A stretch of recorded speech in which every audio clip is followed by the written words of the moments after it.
Si vous avez une grande destinée, si vous avez une promesse de Dieu, 3 choses que vous devez savoir. Premièrement, Dieu ne commence jamais dans la perfection, mais toujours dans les formes et vides. Malgré que c'est lui qui a créé les cieux et la terre, mais la terre était informe et vide. Ceux-là que Dieu élève commencent toujours dans les formes et vides. David a commencé informe et vide dans la brousse. Même Jésus a commencé informe et vide et il est même né dans la maison des brebis. Joseph a commencé par être esclave dans la maison de Potiphar. Dieu commence dans les formes et vides pour que sa gloire soit manifestée. Ce qu'il faut retenir, Dieu rend toujours parfaite l'œuvre qu'il commence. Si ta vie est en forme vide, ce n'est pas qu'il n'écoute pas tes prières, mais c'est la stratégie de Dieu pour que tu sois un témoignage. Deuxièmement, la gloire de Dieu, c'est de cacher les choses. Dans Genèse chapitre 1, verset 27, Dieu créa l'homme et la femme. Donc dans la pensée de Dieu, c'était de créer l'homme et la femme.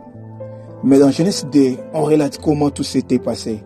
Dieu a créé d'abord l'homme, avec même des parties intimes, parce qu'il savait que la femme viendra après. Adam s'est lamenté peut-être quand il voyait les animaux 2 à 2. Or, Dieu avait caché sa femme en lui. Derrière tes circonstances présentes, Dieu cache beaucoup de choses. Derrière celui qui est né dans la maison de brebis, c'est caché celui qui est assis à la droite du Père. Derrière le fils du charpentier, c'est caché le Fils de Dieu. Derrière celui qui est venu comme serviteur, c'est caché le roi des rois. Derrière celui qui est venu comme un agneau, c'est caché le lion de la tribu de Juda.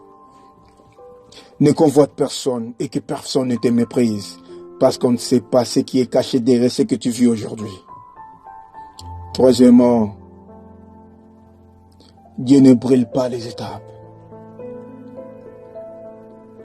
Quand Dieu créait l'univers, sa finalité était de créer l'homme. Mais il n'avait pas brûlé les étapes. Il a d'abord créé tout ce qui mettra l'homme dans le confort. Essayez un peu d'imaginer, Dieu crée les cieux et la terre est forme et vide. Après, il crée l'homme. Où l'homme serait-il? De quoi il aurait dû se nourrir? Quand tu as une grande destinée, Dieu verra à te garnir de tout ce dont ton avenir aura besoin. Il faut passer par les déserts pour être transformé pour la terre promise. Il faut passer par la servitude dans la maison de Potiphar pour confirmer ta loyauté à Dieu et apprendre sur la vie des personnes élevées en dignité avant d'être le premier ministre. Il faut avoir tué les lions avant de tuer Goliath. Il faut prendre d'abord soin des brebis avant de diriger les peuples d'Israël, les peuples de Dieu. Conclusion. Quand Dieu promet, il réalise toujours.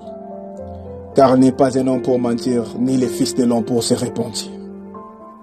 Il reste fidèle à sa parole. Mais c'est l'homme qui est infidèle. Non, la main de l'Éternel n'est pas trop courte pour sauver, ni son oreille trop dure pour nous attendre. Mais ce sont nos crimes qui mettent une séparation entre lui et nous. C'est l'homme qui refuse la formation de Dieu. Il cherche à brûler les étapes. Il refuse les brisements. L'homme dit que les choses de Dieu durent, ça traîne. Non, Dieu prend tout son temps nécessaire pour que vous puissiez respecter toutes les étapes par lesquelles il vous fait passer. La nature elle-même ne vous enseigne-t-elle pas? L'enfant dans le ventre de sa mère, il commence toujours informe et vide.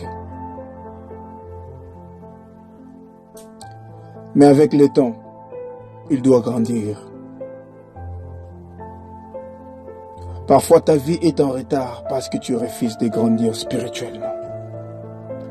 Qui de nous donnera son entreprise à son garçon de 5 ans? Aussi longtemps que l'héritier est encore enfant, il ne diffère rien d'un esclave. On ne prie pas d'abord pour changer des choses, mais pour que nous nous soyons changés d'abord. Plus vous changez, plus vous vous approchez de votre destinée. Plus vous grandissez, plus vous attirez l'accomplissement de la promesse de Dieu. Celui qui s'approche de Dieu, Dieu s'approche de lui. Dieu honore ceux qui l'honorent. Dieu est fidèle. L'œuvre qu'il a commencée en vous, il la rendra parfaite. Partagez ces messages. Ça pourra sauver une vie. Et abonnez-vous pour de prochaines vidéos. Que Dieu vous bénisse.